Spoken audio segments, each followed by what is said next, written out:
Pierre-Yves Bournazel est président du groupe 100% Paris au Conseil de Paris et député de la 18e circonscription. Pierre-Yves Bournazel est aussi candidat à l'élection municipale de 2020. D'accord.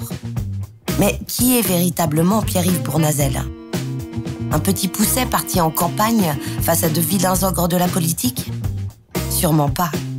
Attendez de voir. Enfin, écoutez.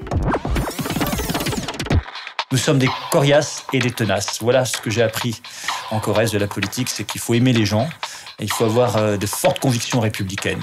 Parce que nous sommes profondément républicains, attachés à la liberté, à l'égalité, à la fraternité, à la laïcité. Et puis aussi avoir un côté combattant. Voilà, se battre pour ses convictions et ses valeurs. Waouh ! Vous voyez, il vous surprend déjà. Alors des podcasts, pourquoi faire ? Pour vous aider à mieux le connaître, bien évidemment.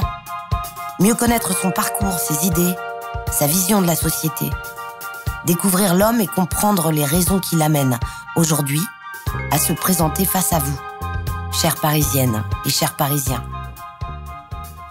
Je suis Prunille Chtlé et je vais vous faire adorer Pierre-Yves Bournazel. Commençons par le commencement. Pierre-Yves est né le 31 août 1977 à Riom-Ès-Montagne dans le Cantal. Il a grandi à Tulle, en Corrèze.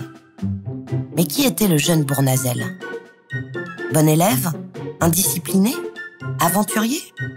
Téméraire ? Bon élève, sur le tard, plutôt à partir de la terminale. Rêveur sûrement. Téméraire, oui déjà, beaucoup d'envie de faire. Aventurier, pas du tout. J'ai grandi en Corrèze. J'ai aimé cette vie parce qu'on est toujours nostalgique de son enfance. J'ai beaucoup appris avec mon grand-père, notamment sur l'histoire de France, l'histoire de la Seconde Guerre mondiale. Ça a éveillé ma conscience politique. J'étais passionné très tôt de politique et chez moi, je regardais les émissions télé politiques. L'heure de vérité, ah oui, ça date déjà. L'heure de vérité, 7 sur 7, Anne Sinclair. Et mes parents me demandaient pourquoi je regardais ces émissions parce qu'ils préféraient regarder autre chose. Voilà. J'ai aimé découvrir la nature, j'ai aimé découvrir le sport. J'ai fait du rugby, oui, du rugby. Oui, ailier. À l'époque, on pouvait faire 50 kilos et être ailier de rugby. Et j'ai fait pratiquer aussi le tennis. J'ai aimé le dépassement de soi. Et puis, j'ai découvert la littérature. J'ai aimé lire. J'aimais être dans mon coin.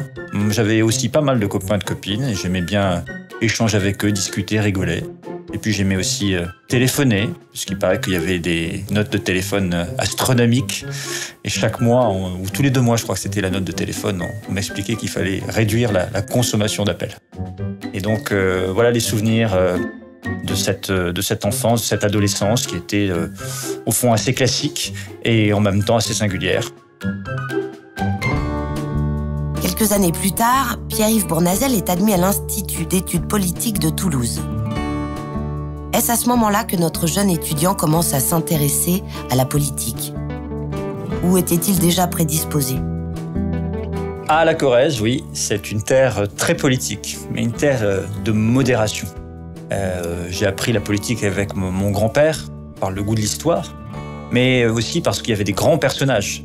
Chirac, mon adolescence est marquée par Jacques Chirac, qui était un personnage qui était très présent en Corrèze, qui aimait les gens, qui rendait beaucoup de services. Et puis il y a eu François Hollande aussi après. J'ai davantage d'ailleurs connu François Hollande, même si c'est pas au départ ma sensibilité politique. Et je crois que les deux hommes ont des points communs. Le goût des autres, le sens de la modération. C'était d'abord des élus de terrain. J'aimais le charisme de Chirac.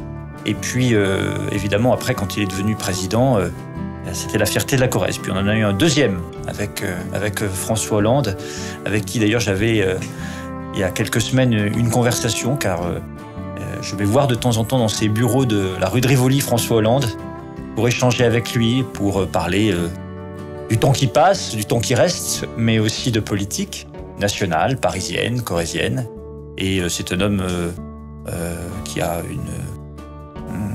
une grande empathie et une grande simplicité dans la conversation.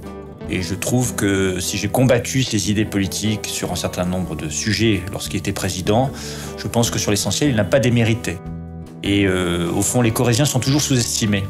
Jacques Chirac, lorsqu'il s'est présenté à la présidentielle de 1995, il était à plus de 25 points derrière Édouard Balladur et on lui demandait dans les émissions de télévisées s'il allait se retirer. Et puis il a gagné cette élection. Et puis François Hollande, comme il me rappelait justement il y a quelques semaines, a été surnommé Monsieur 3% dans les sondages pendant très longtemps. Alors à la fin, il a aussi gagné. Donc nous sommes des coriaces et des tenaces. Voilà ce que j'ai appris en Corrèze de la politique, c'est qu'il faut aimer les gens et il faut avoir de fortes convictions républicaines. Parce que nous sommes profondément républicains, attachés à la liberté, à l'égalité, à la fraternité, à la laïcité. Et puis aussi avoir un côté combattant. Voilà, se battre pour ses convictions et ses valeurs. Fraîchement diplômé, Pierre-Yves Bournazel monte à Paris. Avait-il déjà une petite idée derrière la tête? D'ailleurs, Pierre-Yves, pourquoi Paris? Marseille, c'est bien aussi. Paris, c'était pour moi d'abord une promesse, la promesse de la liberté, car comme beaucoup de citoyens venus du monde entier ou de toutes les provinces de France, je suis venu à Paris conquérir ma liberté. Ma liberté personnelle, professionnelle, y construire une vie. Et j'ai tout de suite aimé Paris. Parce que à Paris, ça grouille quand on vient de province. Il y a du mouvement. J'ai aimé ne serait-ce que les bistrots, les troquets, les brasseries remplies, la lumière dans les appartements haussmanniens, car j'aime marcher dans Paris et découvrir la ville, ses villages, ses quartiers.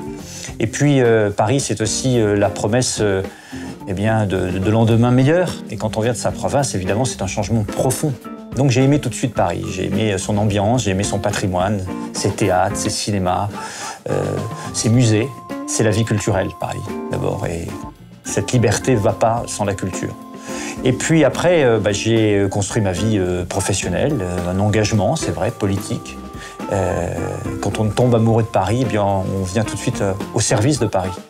Et j'ai ça en moi, et c'est difficile à expliquer. En tout cas, j'ai beaucoup appris, beaucoup compris de Paris en étant à la rencontre des Parisiennes et des Parisiens, et notamment dans le 18e, là où j'ai posé au bout d'un moment mes valises, où j'ai rencontré beaucoup d'amis, beaucoup de citoyens venus d'horizons différents, de générations, de conditions sociales, d'origine.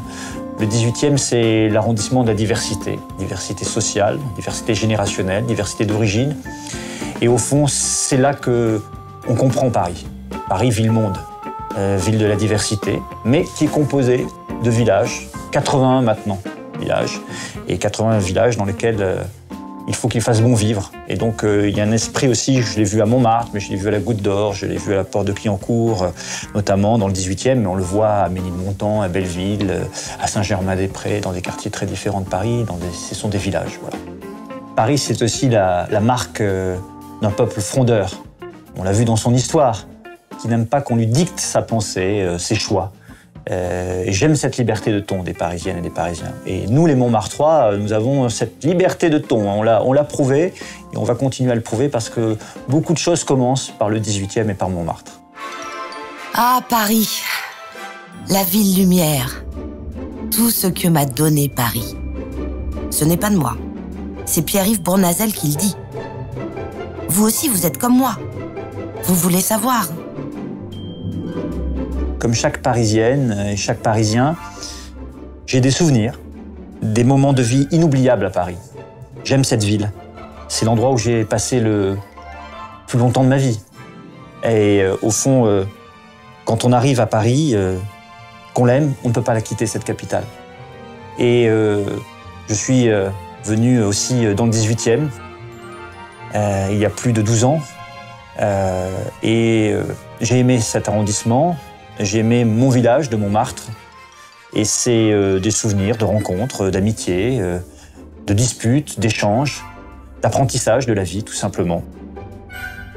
Paris a façonné la personne que je suis aujourd'hui. Je me suis engagé dans la vie de ma cité. Depuis 11 ans, je suis élu de Paris du 18e.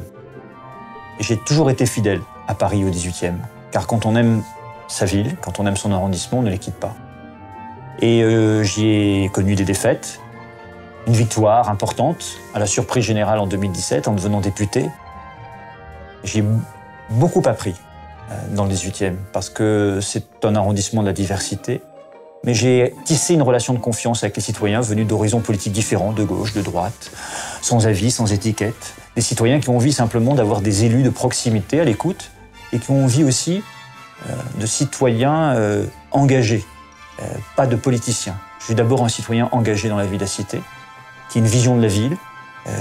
J'ai beaucoup appris, beaucoup compris des attentes des citoyens, et ça m'a beaucoup structuré, beaucoup apporté dans la construction de ma vision d'avenir de la ville, mais aussi sur une nouvelle manière de gouverner la ville, de manière plus horizontale, c'est-à-dire plus à l'écoute des citoyens, des experts, de celles et ceux qui pensent et font la ville. J'ai beaucoup appris aussi parce que j'ai compris les contradictions d'une ville. Une ville, c'est un ressenti, c'est un vécu. On ne peut pas décréter une relation avec une ville si on ne la connaît pas profondément. Et moi, j'ai un vécu avec Paris. Et j'ai traversé ses rues, ses ruelles, ses avenues. J'ai rencontré la diversité de sa population. Et j'ai forgé des convictions solides pour l'avenir de Paris dans les contradictions profondes de la ville.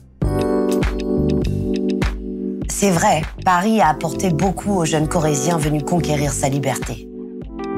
Mais depuis, Pierre-Yves Bournazel lui rend au centuple. Conseiller de Paris depuis 11 ans. Élu à la région d'Île-de-France pendant 7 ans, où il a notamment dirigé le fonds de soutien au cinéma. Délégué spécial à la région Île-de-France, chargé des Jeux Olympiques et Paralympiques de 2024. Et depuis le 21 juin 2017, député, élu dans la 18e circonscription de Paris. Pas mal, non?